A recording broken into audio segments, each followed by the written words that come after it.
अलैहिस्सलाम ने फरमाया अच्छा ऐसा करो, जाओ ज़मीन हमवार करो, यानी अब ज़मीन को लेवल करो। और सहाबा इकराम में ऐलान कर दिया कि अपने भाई की रिहाई के लिए खजूर के दरख्त जो है पौधे लाए जाएं। किसी सहाबी ने 20 पौधे दिए, किसी ने 15 पौधे दिए, कोई 30 लेकर आया, पूरे 300 हो गए। अल्लाह की ज़िंदगी में इजाफे, उम्र में इजाफे का एक सबब यह भी है कि बंदा दरख्त लगाए, ये माहौल को अच्छा करे। और आप देख भी लें, आज भी अगर हम गौर करें कि दुनिया में ऐसे मुल्क जहाँ ग्रीनरी ज़्यादा है, बल्कि पाकिस्तान के भी ऐसे मकामात जहाँ ग्रीनरी ज़्यादा है, वहाँ की लोगों की उम्रें भी लंबी होती हैं। एक ऐसी शख्सियत जिसको हक की तलाश थी, ज़िंदगी भर किसी राहिब के पास गुजारा, अल्लाह की याद में वक्त गुजारा, मगर जब वक्त उन राहिब के इंतकाल का वक्त करीब आया तो पूछा अब मुझे कहाँ जाना चाहिए। उन्होंने एक और राहिब जो दुनिया से दूर रहकर अकेले में अल्लाह की याद करते थे, क्योंकि हर तरफ कुफ्र का दौर था, तो अब जनाब वो जो शख्सियत हैं वो दूसरे राहिब के पास चले गए, वहाँ ज़िंदगी का वक्त गुजारा। अब उन राहिब के इंतकाल का वक्त भी करीब आ गया। जिस शख्सियत की मैं बात कर रहा हूँ, अल्लाह ने उनको बड़ी तवील उम्र से नवाजा। तकरीबन एक रिवायत के मुताबिक 250 साल आपकी उम्र मुबारक थी। अब उन राहिब ने कहा कि अब मेरे इंतकाल का वक्त भी करीब आ गया है, अब ऐसा करो तुम एक ऐसी बस्ती में चले जाओ जो खजूरों वाली बस्ती है, और वहाँ आखिरी नबी ने आना है सल्लल्लाहु अलैहि वसल्लम, हिजरत करके आएंगे, तो अगर उनका ज़माना पालो तो बस फिर उनकी ग़ुलामी इख्तियार कर लेना, उसी में नजात है। अब हुआ ऐसे कि मालूम किया तो वो जो इलाका था जहाँ नबी पाक अलैहिस्सलाम की हिजरत के बारे में बताया गया था, जिसको आज के दौर में हम मदीना मुनव्वरा कहते हैं, वो उनके इलाके से बहुत दूर था। पैसे नहीं थे, ट्रैवल कैसे करते। पता चला एक काफिला है जो उस बस्ती की तरफ जा रहा है, तो उन्होंने कहा फिर ऐसा करो मुझे भी ले जाओ। कहा कि आपके पास क्या सफ़र के लिए अखराजात हैं? अखराजात नहीं थे। उन्होंने कहा ऐसा करो मुझे अपना ग़ुलाम ही बना लो। जी नाजरीन, ये कैसा सफ़र था ज़िंदगी का कि जिसके लिए इंसान ने अपने आप को ही फ़रोख्त कर दिया कि मुझे ख़रीद लो, मुझे ग़ुलाम बना लो और मुझे बस उस बस्ती में पहुँचा दो। सुबहान अल्लाह, उस बस्ती में पहुँच गए। खाने पीने के लिए, गुजर बसर के लिए खजूरों को तोड़ा करते, बाग की रखवाली करते। खुद फरमाते हैं पानी के मिशकीज़ें भर भर के लाता था, तो हाल ये हो गया कि पेट जो है वो कमर के साथ जाकर लग गया। और अब जनाब एक वक्त आया कि खबर मिली कि मुसलमानों के आखिरी नबी अलैहिस्सलाम, यहाँ कुछ शख्सियत है जो अल्लाह का नाम लेते हैं, और वो इस बस्ती में आ चुके हैं।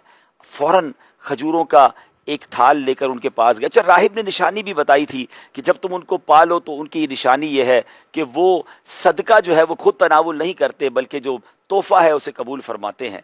तो बहरहाल वो खजूरों का थाल लेके उनके पास जाते हैं, पेश करते हैं कि हुजूर ये सदका है।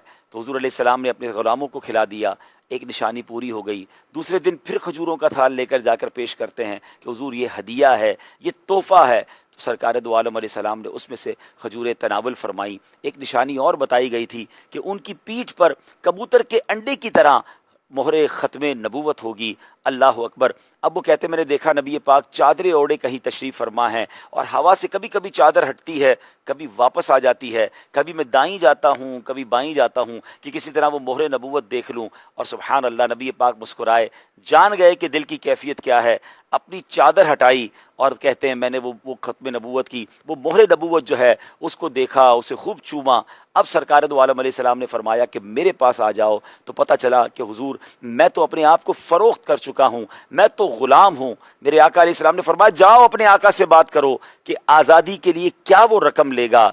उस मालिक ने कहा कि मुझे 300 दरख्त चाहिए जो खजूरों के हों और फल भी दे रहे हों, पौधे नहीं पूरे दरख्त जो फल दे रहे हों, और 40 औकिया सोना।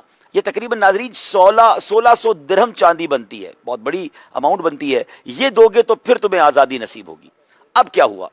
अब ये हुआ कि सरकार दो आलम अलैहिस्सलाम ने फरमाया अच्छा ऐसा करो, जाओ ज़मीन हमवार करो, यानी अब ज़मीन को लेवल करो। और सहाबा इकराम में ऐलान कर दिया कि अपने भाई की रिहाई के लिए खजूर के दरख्त जो है पौधे लाए जाएं। किसी सहाबी ने 20 पौधे दिए, किसी ने 15 पौधे दिए, कोई 30 लेकर आया, पूरे 300 हो गए।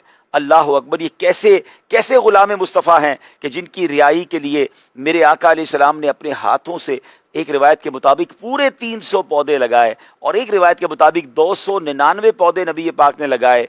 ایک پودا حضرت عمر فاروق رضی اللہ تعالی عنہ نے لگایا۔ مگر معجزہ مصطفیٰ، کمال مصطفیٰ دیکھیں کہ بتایا جاتا ہے کھجور کا درخت کئی سالوں کے بعد جا کر پراپر پھل دیتا ہے، مگر وہ صحابی کہتے ہیں کہ دیکھتے ہی دیکھتے درخت بڑا ہونے لگا اور پھل بھی کچھ دنوں میں دینے لگ گیا۔ میں اپنے آقا کے پاس گیا اور جا کر اسے 300 درخت دیے کہ یہ درخت تمہارے ہو گئے، اب تو مجھے آزاد کر دو۔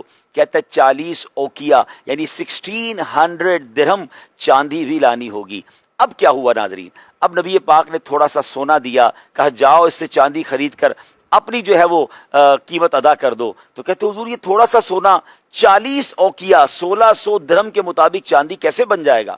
حضور نے فرمایا جاؤ اللہ اسی کو تمہارے لیے پورا کر دے گا۔ وہ کہتے ہیں اللہ کی قسم جب میں نے جا کر اس سونے کو فروخت کیا تو اس کا وزن اتنا ہی ہو گیا، جتنی ضرورت تھی اتنی ہی چاندی بن گئی، اور پھر انہیں آزادی نصیب ہوئی۔ اور وہ عظیم صحابی ہیں جو آئے تو فارس سے تھے، ڈھونڈتے ڈھونڈتے گرتے پڑتے مدینے پہنچے تھے، ان کا تعلق عرب قوم سے نہ تھا، مگر میرے حضور نے اس فارسی شخص کو بھی اپنی اہل بیت میں سے قرار دیا۔ یقیناً آپ میں سے بہت سارے لوگ پہنچ چکے ہوں گے کہ یہ شرف، یہ مقام، یہ قربانی جن کو حاصل ہوئی کوئی اور نہیں، حضرت سلمان فارسی رضی اللہ تعالیٰ عنہ ہیں۔ یہ بڑی زبردست قربانی کی داستان ہے ناظرین، اور سبحان اللہ کتابوں میں آتا ہے، روایتوں میں آتا ہے، فارس کے جو لوگ ہوتے ہیں جس کو آج کل ہم ایران کہتے ہیں یا اس کا اطراف کا جو ایریا ہے، ان لوگوں کی عمر بہت بڑی ہوتی تھی۔ تو مفسرین نے لکھا چونکہ یہ نہریں کھدواتے تھے، یہ درخت لگاتے تھے، سبحان اللہ، بلکہ اللہ کے نبی سے بھی سوال کیا گیا کہ فارس کے لوگوں کی عمریں بڑی کیوں ہیں؟